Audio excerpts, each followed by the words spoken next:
As we celebrate the National Energy Conservation Day today, I applaud the Ministry of Power for its efforts aimed at creating a better appreciation and understanding of the need for energy conservation in the country.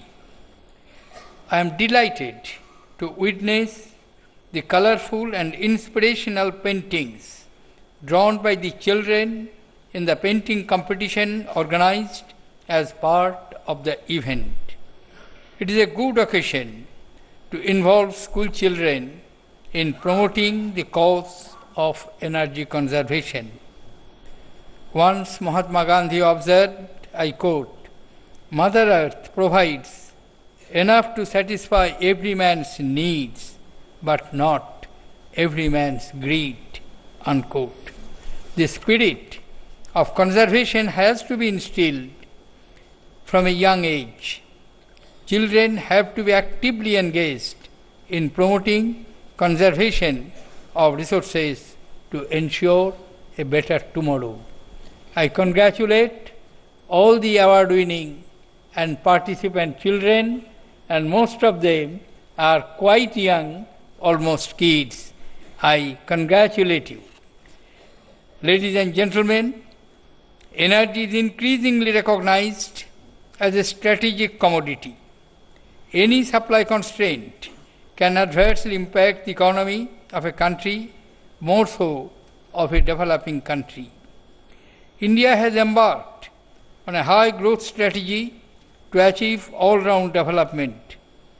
Energy intensity, which is a measure of energy efficiency of an economy, indicates that India uses more energy to produce 1 unit of GDP than nations like United Kingdom, Germany, Japan, and United States of America.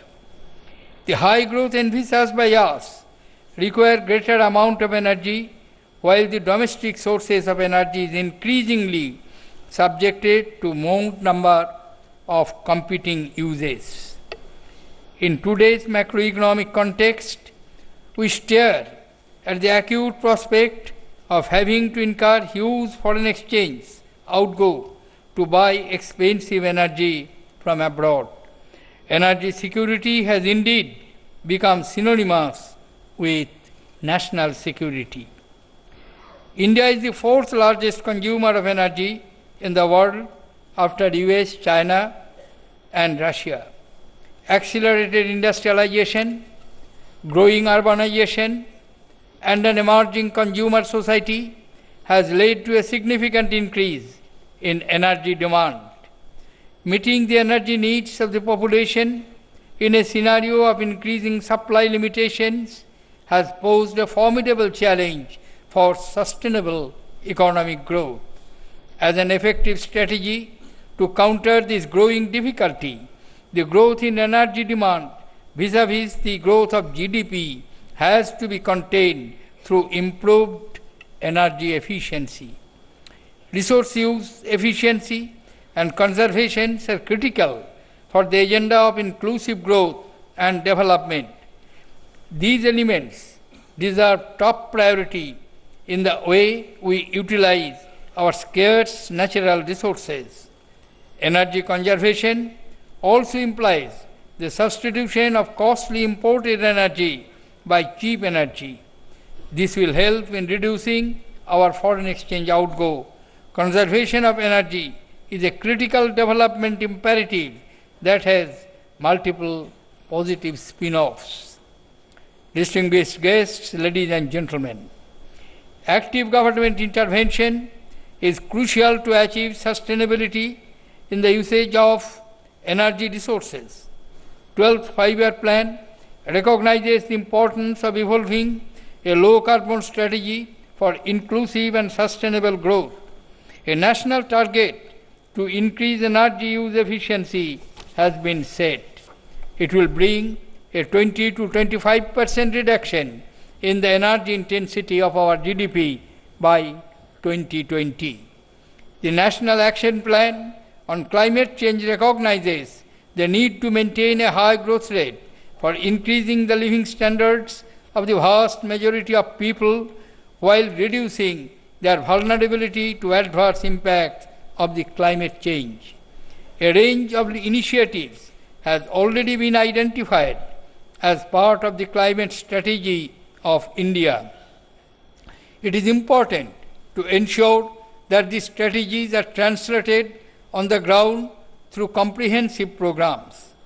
The National Mission on Enhanced Energy Efficiency has put in place the mechanism of perform, achieve, and trade for industry to push the cause of energy efficiency. More such initiatives are necessary to include energy efficiency as a core performance parameter for our industry. I am told that fuel efficiency standards envisaged for the automobile sector is expected to achieve a 20% reduction in average fuel consumption by 2022 compared to the level of 2009. Such efforts will go a long way in restricting the spiraling demand for energy by some of the most energy-intensive sectors of our economy. I am happy to learn that Ministry of Power has introduced the Super Energy Efficient Program, which is aimed at accelerating the adoption of the energy efficient appliances in designed sectors. The initiative would require the development of the appliances that are more efficient and affordable. It would also spur greater innovation in the manufacturing sector in India. Distinguished participants, ladies and gentlemen, our progress in the future will be determined largely by the level of technology that will drive our economy. Innovation and technology provides the competitive edge that our industrial sector so desperately requires. There is need for domain knowledge, for developing capabilities and strengthening systems through innovation. There is need to ensure environment conducive to innovation. It will help to make available a pipeline of technologies that address both climate change and energy efficient development needs at costs that users are able to pay. A greater intensity of the science and technology in the energy sector is required today. The United States has turned itself from being a huge net energy importer to being the self-sufficient through the discovery of shale gas. This has been possible because of the crucial technological breakthrough in efficient recovery of the shale gas.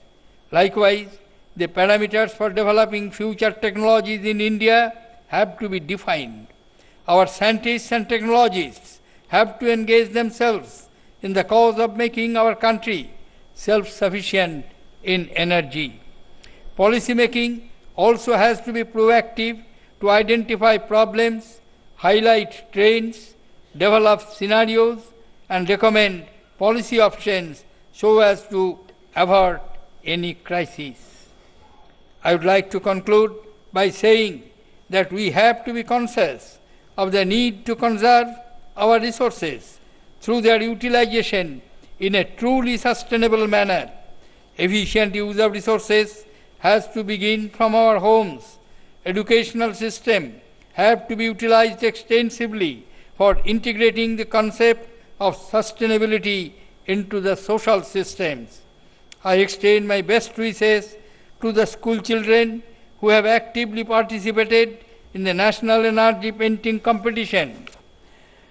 Once again, I congratulate all the National Energy Conservation Award winners and wish all those concerned with the conduct of this event very good luck. Thank you, ladies and gentlemen. Jai Hind.